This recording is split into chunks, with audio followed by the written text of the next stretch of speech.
are. Welcome to the Outdoors Missouri. Let's go.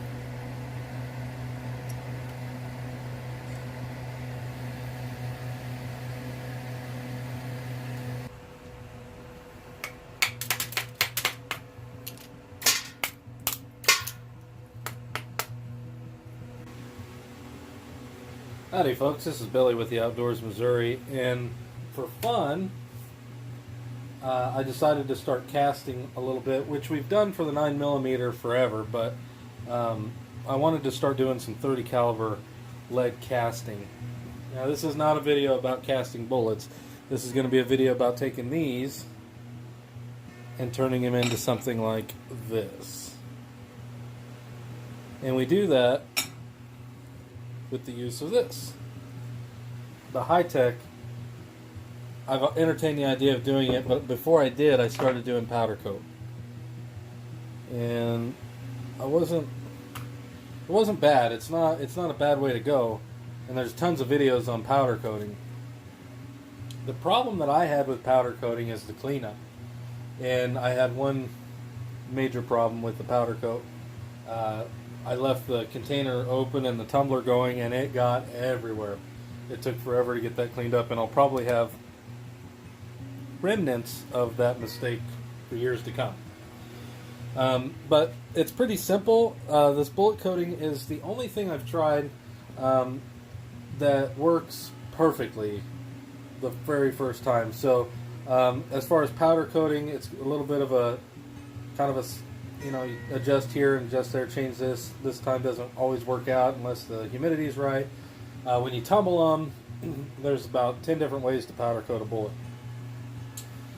And then you have pan lubing, lubricizing, tumble lubing with liquid Alox, things like that. And they work fine. They absolutely work great. The problem I had was in a semi-automatic pistol, using a tumble lube gets everything all gummed up. Using a lubricizer type of lube, it's kind of hit and miss. The temperatures have to be right. You can't do it in wintertime unless you get a heater. There's all these things that you need. And with the hi-tek, I didn't need anything than what I already had laying around the shop. Now your shop might be a little different, but I'll kind of go through with you and explain my way of doing it, or the way that the instructions are written as far as I understand them. So you take some of this stuff and you measure out 309 grains on your powder measure, and you mix that to 100 ml of acetone. And what I did was I just did double that, and I mixed it in this jar, because it already has the mLs listed on it. I filled it up to 200, and it looks so awesome when it's sitting in the container. Let me see if I can show you. It's so cool. Okay, so then I went to Walmart and I got a few of these little 2.5 quart. I mixed the bullets in one. So first things first, cast the bullets however you see fit. There's a number of different alloys and everything like that. I don't really sweat the small stuff. I use just a variation of Lyman number 2. So you cast the bullets, and the very first thing I do is I wash them pure acetone. So I'll throw them in here and I'll swish them around in this jar here. One of these for the barbecue grill, pretty sweet. I just throw it over the top like that, and I dump I only do a pound at a time too. That's the other thing. So I only do 1 pound at a time, and I dump them on here, kind of shake them a little bit, and then I dump the bucket of acetone out back into the container. and then I just dump the bullets in here and let them dry for a little while. Or I'll throw them underneath where the fan is down there. I'll throw them down there and let them dry. And once the acetone's all dry, since I'm only doing 1 pound at a time, I just use 1 teaspoon out of the jar and put my bullets in here and dump that on there and shake them up really hard for like 20 seconds. So these have been second coated, but on their first coat I'll put them down and let them dry. Now it's really important that you let them dry completely, because I noticed I didn't let a batch dry for long enough and it ended up bubbling up, which they say right in the instruction that that's going to happen. But after they've been coated and dry, the very next step is to take them to the toaster oven. Now, something that I do want to note, that this is the cheapest toaster oven Walmart has, and I set the temperature by using this. Just this little cheap thermometer. Let those cook for 10 minutes. Ooh, you're still warm. And a lot of times I just leave them in there and let them dry. Doesn't hurt anything.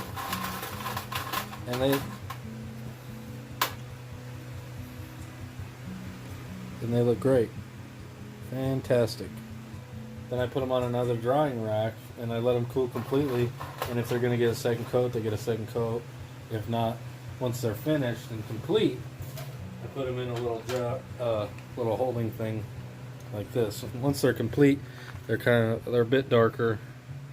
I don't know if you can see that, but they're kind of more true to the actual color. I've done the smash test. Smashed them on the concrete. Seem to be okay. The powder coat seems to be a lot tougher. So we've been shooting these. These are powder coated.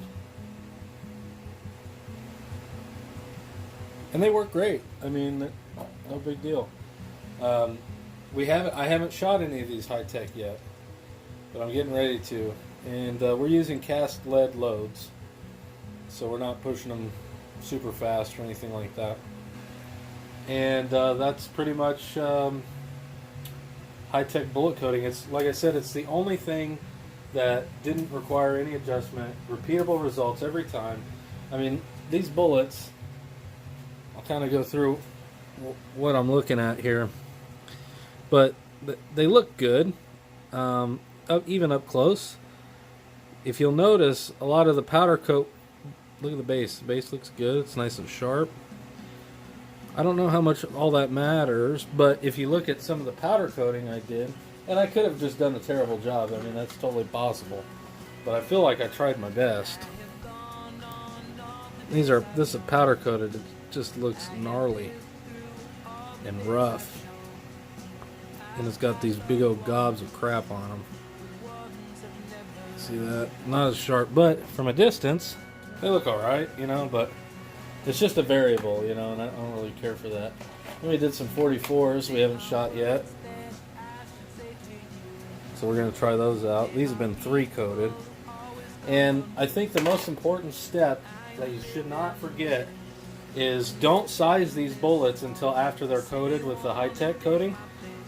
These ones were sized beforehand, and I only did them because I had them laying around, but this is the second coat, and they just look like the coating's not sticking on them as well.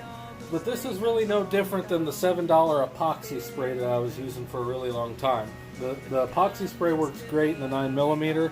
I was not brave enough to use it in a .30 caliber rifle because I just wasn't sure about it, and there's not a lot of information on it. I noticed there's not a lot of videos on the hi-tek bullet coating. But if you have any questions or anything like that, your comments are appreciated. I'll tell you whatever I know. Thanks, guys. Have a good one.